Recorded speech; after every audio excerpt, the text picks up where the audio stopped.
Welcome to Command and Control, a podcast series about military command and the control measures used to orchestrate combat engagements and wars. The show is sponsored by Systematic. Systematic's world-leading command and control software, the CITOware suite, is in use in 16 NATO countries and more than 50 militaries worldwide. Its open architecture allows complete integration with legacy systems while meeting all NATO interoperability standards, and its intuitive interface bridges language and domain barriers across alliances. I was at a conference late last year that was talking about civil-military cooperation, CIMIC. There was a heady mix of people involved, senior military commanders from across NATO and from partners like Japan, but also academics from Africa, America and the Middle East, as well as international organisations and agencies like the UN. They were an important set of conversations and extremely illuminating too. What became clear to me was that if 7% of military operations are combat related, the remaining 93% are CIMIC in one form or another. And a lot of militaries are not very good at them, either in providing experts or building long-term relationships with those agencies. I'm not saying that troops on the ground don't do CIMIC well. They do, invariably making a huge difference. But the way that military leaders interact with their peers in international organisations can be tense and combative rather than complementary. So I wanted to talk about C2 and CIMIC today, and I've asked Kathleen Porath to chat with me and educate me about what I got wrong. Kathleen works as the academic advisor at the NATO CIMIC Centre of Excellence in the Netherlands, and I found her to be both knowledgeable and insightful about these matters. The views that she expresses here are hers alone and don't represent any organisation. Kathleen, listen, welcome to the show. We should start with some context for the uninitiated. Just run me through briefly, what is CIMIC and why does it play a role in command and control? Yes, thank you, Peter. Thank you for having me first. And I would say just jump into the answer of your question. CIMIC is a vital military function designed to bridge the gap between military and civilian efforts, fostering collaboration to achieve strategic goals in peacetime, crisis, and conflicts. Defined as, quotation now, a military joint function integrating civil factors into the operation environment, quote ends. CIMIC enhances understanding, builds partnerships, and ensures effective interaction between military forces and civilian entities. That happens through the two core activities, civil factor integration and civil military interaction. Just let me first explain what those both mean so everyone is on the same page. Civil factor integration is very, very simple described, the pre-analysis of a civil environment, which will be then integrated into the overall decision-making. Civil military interaction, on the other side, is also very, very simply explained, the logical next step, and means the actual interaction with all actors being involved, for example, through consultation, engagement, or liaison. C2, on the other side, stands for command and control and refers to the exercise of authority and direction by a designated commander over assigned forces to achieve mission objectives. So basically, it is absolutely military and very structured and is focused on a fixed chain of command. Not saying CIMIC is not structured, by the way. Within this C2 framework, CIMIC plays a multifaceted role. It integrates civilian expertise into military planning, enabling informed decisions that prioritize civilian welfare and while aligning with strategic objectives. By analyzing civilian conditions and anticipating challenges, CIMIC enhances situational awareness, helping to balance military and civilian priorities and prevent unintended consequences. It also facilitates humanitarian access by coordinating with non-military actors and ensuring seamless collaboration between military and civilian efforts. That being said, to draw the bottom line now, CIMIC's work extends to building trust and fostering positive relations with local communities, which helps reduce friction and ensures mission success. It also serves as a mechanism for conflict prevention by enabling dialogue and negotiation to resolve tensions. So, Peter, to summarize, CIMIC is indispensable in modern military operations, where missions often involve significant civilian interactions and require coordinated efforts to achieve military objectives and long-lasting stability. CIMIC supports, let's say, a whole of government and whole of a society approaches, vital to disasters responses, peacekeeping, counterinsurgency, and counterterrorism. By enhancing C2 through civilian collaboration, CIMIC strengthens military effectiveness and aligns military actions with broader societal needs, promoting sustainable, mission-aligned outcomes. So what I got from the conference was really focused on this single word that you brought out in that answer, which was coordination. And it was less about command, the military being a very hierarchical structure, very rigid, quite, ordered. We talk about flexible C2, but really we work best when we have orders, we receive orders, and we know the boundaries under which we interact. And the agencies, the civil agencies, are not uncomfortable with that, but they don't work in the same way, right? They are far more flexible. People will be on the ground one day, in their equivalent headquarters next, and they will flex between those two things. Is this what makes CIMIC C2 so different? The fact that most actors won't subscribe or adhere to this idea of military issued orders? Yeah. So the term CIMIC C2 does not exist, by the way. It's just CIMIC, but in the C2 context, I get it. CIMIC fundamentally differs from traditional military C2 structures, as you said, which rely on clear hierarchies and authority. So while C2 in a purely military context involves issuing orders within a chain of command, CIMIC operates in a much more complex environment with a broader range of actors, many, as you already said as well, of whom operate outside military authority. So therefore, civilian agencies, non-governmental organizations, and international organizations involved in CIMIC have their own mandates, priorities, yes, and also decision-making processes, often maintaining independence from military directives. So yeah, by nature, these civilian actors generally do not subscribe to military-issued orders, as they maintain their independence and governance structures. It is more about coordination, communication, and collaboration than direct control. CIMIC acts as a liaison, facilitating dialogue between military and civilian entities to ensure their efforts align with broader strategic goals, like overarching defense and deterrence objectives, for example. Instead of enforcing orders, military commanders and CIMIC personnel must build mutual trust. And I can only underline that mutual trust, understanding, and cooperation. This requires negotiating and reconciling sometimes differing objectives, priorities, and perspectives to achieve common goals without overstepping the autonomy of civilian actors. Therefore, CIMIC relies heavily on trust, diplomacy, and consensus building rather than authoritative command. And it's really interesting to me that we witnessed at that conference back in November 2024 this amazing interaction of two sets of people who culturally, organizationally, were really different. You had the military sort of hierarchies and all the rest of it, which you're used to. You had the civil side, which each individual institution, organization, agency, again, had a different way of working culturally. And in the middle, there were these phenomenal group of people in military uniform who understood and could work with both and managed to facilitate conversations in a really useful and meaningful way. They could talk to the UN delegation, they could talk to Médecins Sans Frontières, they could talk to local government, they could talk to industry and suppliers in their language. And they could translate that to the military because you put the military and these organizations together and they just butted heads. It was phenomenal. So how is command and control done in CIMIC at the moment? A tricky question, a very tricky question. As I already mentioned, CIMIC fosters collaboration between military forces, civilian agencies, and non-military actors by creating and facilitating effective coordination, liaison, communication structures, right? You could witness that actually on our conference pretty well. So communication and coordination takes also place, of course, between CIMIC and C2. CIMIC heavily enhances the C2 structure, as already mentioned. This framework of interaction has tools to operate. One tool is, for example, civil-military liaison teams, which play a crucial role as intermediaries, managing relationships, ensuring the smooth flow of information, and aligning priorities through platforms, for example, like the UN CIMCOE meetings.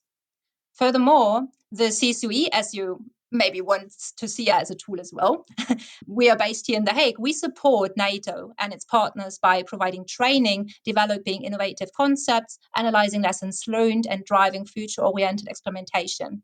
And communication is one pillar of that. So we train people on that.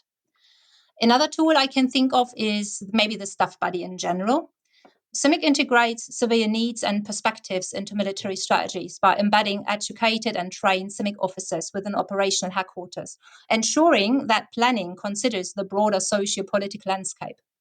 Additionally, regular coordination meetings help resolve potential conflicts between missions and align objectives among all participants.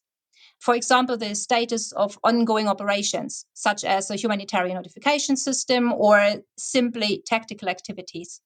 Furthermore, CIMIC offers critical advisory support to military commanders, guiding them in addressing civilian concerns, incorporating civilian viewpoints into strategies, and managing public perception to foster transparency and trust.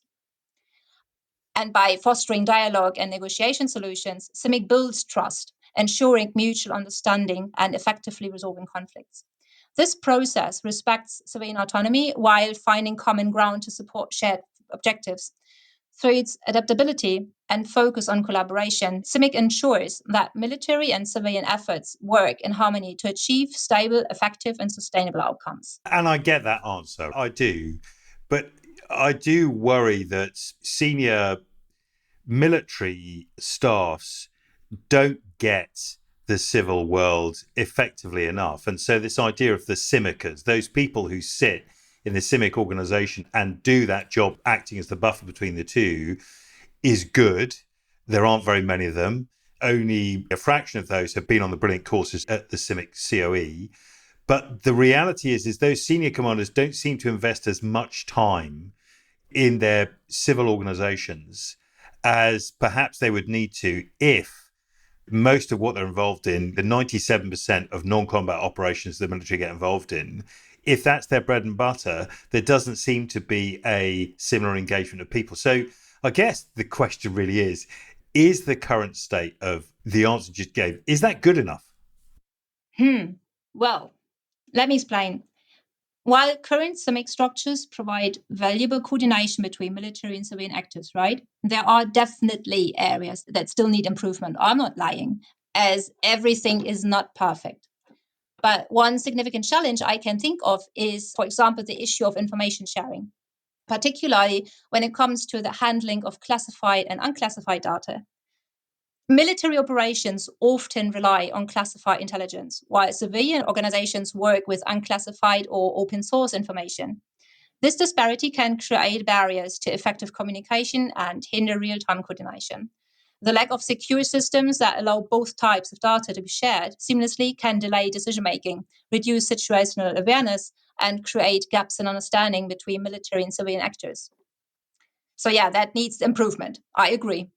Moreover, I think of while liaison officers and coordination centers help facilitate communication, they often lack the formal authority to enforce alignment across the diverse civilian and military entities involved. That is also stated in NATO's AJP 319, the Allied Joint Doctrine for Civil Military Cooperation. We call it the Bible of CIMIC. This can lead to inefficiencies. Civilian actors may prioritize their agendas, which makes sense, which do not always align with military objectives, right? So this is further echoed also in UN and coalition frameworks where civilian organizations are acknowledged as independent partners rather than subordinates, ensuring they can operate according to their own mandates and governance structures, which makes also sense. The absence of binding agreements or clear hierarchies can further complicate efforts to harmonize military and civilian actions. So yes, that can also be improved. But I genuinely think, Peter, despite these challenges, I sense there is still cause for optimism. The increasing emphasis on training and integrated planning indicates that CIMIC is moving toward more effective collaboration. As technology improves and more robust interoperable systems are developed for secure information sharing, which I'm pretty sure we are on it right now, the gap between classified and unclassified data may narrow in the future. Additionally, continued investment in doctrine development and clearer guidelines for civilian-military interaction can help improve the alignment between military and civilian objectives. While there are hurdles to overcome, I got that point, the foundations for improvement are in place. And with further refinement, CIMIC has significant potential for enhancing both military effectiveness and civilian support, basically, in complex operations. It's interesting what you say there. So this frustration that's also felt in military headquarters that sometimes they can't get these agencies on board with their mission, right? Because when you have assigned forces, a military commander, they know the mission, you coalesce that mission at a high level and then you let them get on with it. It's sort of, one of those doctrines of mission commanders, a philosophy for NATO forces. And yet civil agencies don't often get on board with that. They can get on board with the low-level activity of, humanitarian security, provision of aid, all that good stuff that happens at the low level, but they will not abide by the single objective at the top. I guess that makes it really hard for commanders to organise themselves and their thinking around how to interact with this. I was fascinated when we had this conversation at your conference, and we talked about this idea that in a way that the agencies, the civil agencies must not adhere strictly to the military higher ideals, because they need to be, in many cases, neutral actors, not only spearheading and evangelizing the agency of human security, of civil factors, of the public within plans, but they also need to have different objectives in order to ensure that they can meet their neutrality. So, for example, the Red Cross can do things like go and visit prisoners of war on both sides. They can't be seen as too closely aligned to either one side or the other. I know this is frustrating for military commanders, but there have been successes, right? And it took some time to get off the ground and work properly, but the PRTs worked really well in Afghanistan, in Iraq, in Sierra Leone, in Bosnia, Kosovo. The Greeks do it well, the Turks do it well. There's a whole group in NATO that do this stuff really well. But from all those operations, are there some lessons that we need to be learning for the future and keep in our heads? Yes, absolutely. From past experiences, several key lessons have emerged that can significantly improve the future of CIMIC, and I'm pretty sure those lessons are already taken very seriously. First, integrating military and civilian efforts from the outset is more crucial than ever and needs to be done more effectively and seriously. Early planning, comprehensive training, and shared operational objectives can prevent coordination gaps and missing clarity about roles and responsibilities, which was the case in past missions, and ensure mutual support. Moving forward, we need clearer agreements on the division of labor with detailed guidelines for how military and civilian efforts will complement each other, I think. Another priority I can think of is improving information sharing, as I already mentioned, because this is crucial and this is a recurring challenge. Secure interoperable systems for classified and unclassified data are essential for real-time decision-making and operational efficiency, which can be slowed down and create risks when actors use incompatible systems or lack secure channels. Building trust is equally vital, and I don't want to miss that point. Establishing transparent and respectful relationships with civilian organizations and local communities strengthens cooperation and contributes to mission success. In future operations, while the primary focus remains on achieving military mission objectives, of course, because at the end of the day, that is our job, military forces should build trust with civilian agencies and local authorities from the outset. Flexibility, I think, is also a key. Thinking about C2 now, rigid command structures can sometimes hinder responsiveness in dynamic and especially civilian-heavy settings. So adaptable systems that address evolving local needs are necessary. Let's think about cultural sensitivity, for example, or local perception. Those two things are indispensable. Understanding and respecting local traditions and dynamics fosters positive engagement and reduces resistance, improving the effectiveness of operations in general. So I think, Peter, by applying all these lessons, I'm sure CIMIC can enhance its ability to support deterrence and defense efforts, for example, while achieving sustainable and meaningful outcomes in complex environments. One of the things we talked about during the conference quite a lot was technology. I mean, you can't go to a military conference without talking about technology, right? There's an obsession with it at the moment to see where it can replace humans or anything else. There was a fascinating presentation by Herman de Groot about bridging equipment and the situational awareness that local agencies had by building in some of the tools that they had for understanding where supplies and redundancy lay as part of their systems. What did you draw from the conference about technology and CIMIC and command and control? Well, At the bottom line, technology plays a pivotal role in transforming CIMIC within the C2 framework by enhancing coordination, communication, situational awareness, and decision-making in complex operational environments. So advancements in technology bridge gaps between military and civilian actors, enabling more effective collaboration. But that answer is very generic. So basically, technology is improving everything. So I'm going more into detail. For example, portable communication systems and secure collaborative platforms would allow for seamless real-time information exchange, even in remote or high-risk areas, ensuring that civilian insights are integrated into military planning. This strengthens also the C2 structures and improves mission execution by providing timely, accurate information about the civilian landscape and allowing the alignment of defense actions with local dynamics and enhancing deterrence posture at both operational and tactical levels, for example. One key tool in that sense, and Herman de Rood was talking about that, is CETAware, a powerful tool supported by AI-driven intelligence processing. Operating across all domains and levels of command, it offers a shared operational picture by integrating data from diverse sources like local governance and humanitarian needs, improving situational awareness. It helps synchronize efforts across military and civilian domains, fostering interoperability and ensuring alignment with broader strategic and humanitarian goals. Technology, in general, also accelerates decision-making as a logic consequence, enabling commanders to quickly assess civilian impacts and adjust operations to minimize harm and maintain control. This speed is particularly important in C2 structures, where quick adaptations to civil concerns, such as rapid changes in local politic dynamics, for example, can be critical. Additionally, and that's maybe a whole topic for itself, but here, just a side note, technology aids in efficient resource management as well, ensuring that supplies and humanitarian aid are distributed effectively, reinforcing the mission success, right? So basically, in a sense, technology improves CIMIC operations or any mission with CIMIC parts by streamlining communication, enhancing decision-making, and fostering collaboration between military and civilian entities.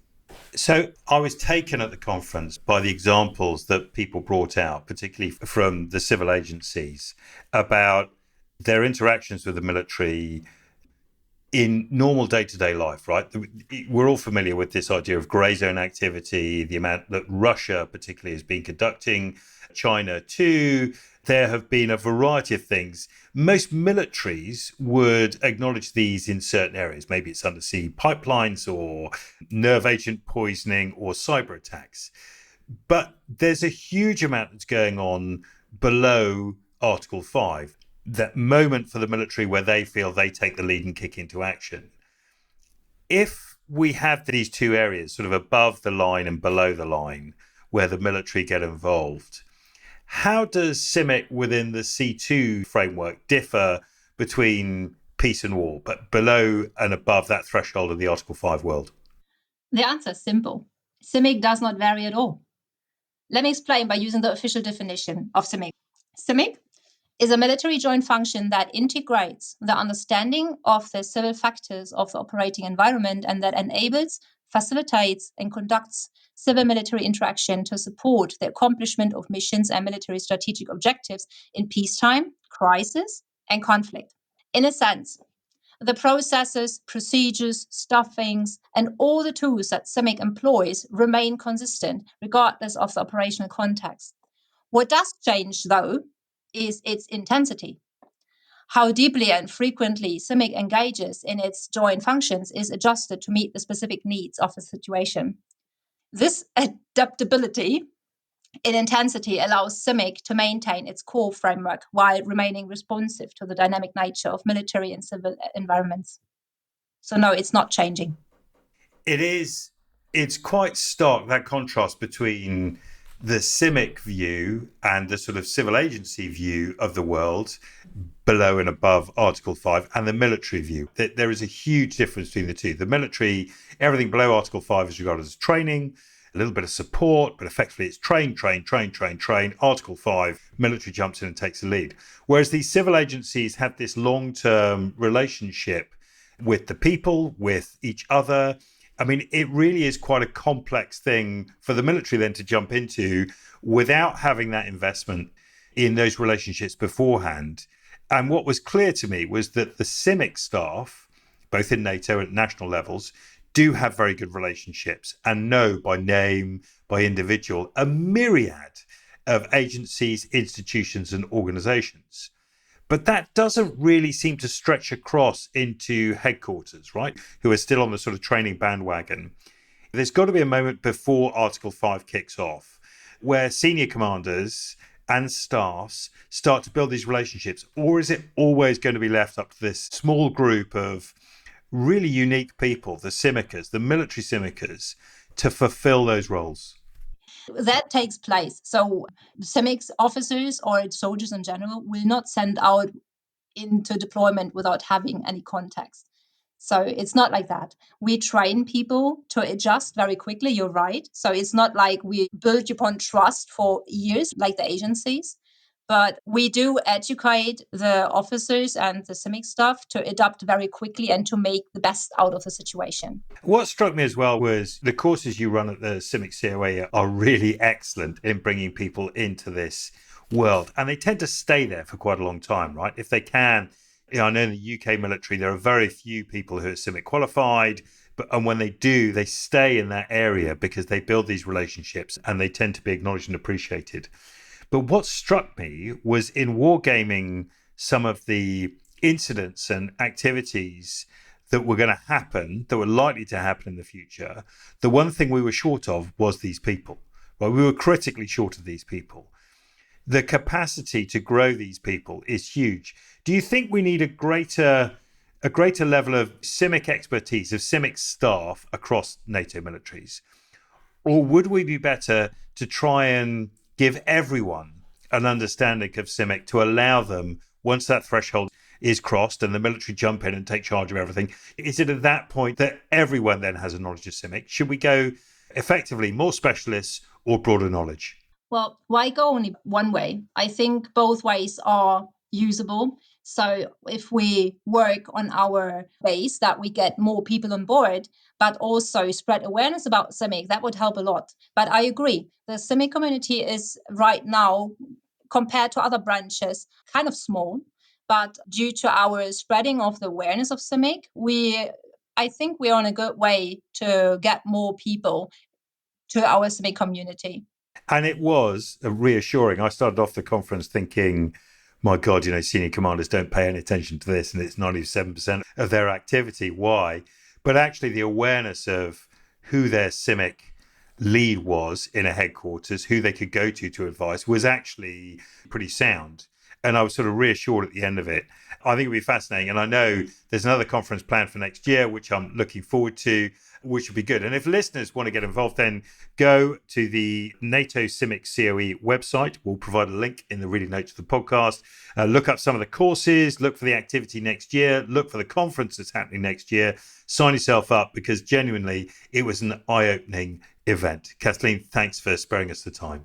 The show is sponsored by Systematic. CitAware is the world's #1 force integration solution, providing full C4 ISR capability across the globe. We hope you enjoyed the show. As well as telling your friends and colleagues about it, please do subscribe and leave us a review on any of your podcast streaming platforms. This really helps us to reach new audiences and spread the word. The episode is produced by AureliusThinking.com as a show for the Waiver Room, a home of intellectual curiosity and challenging thinking for military professionals everywhere. Thanks for listening.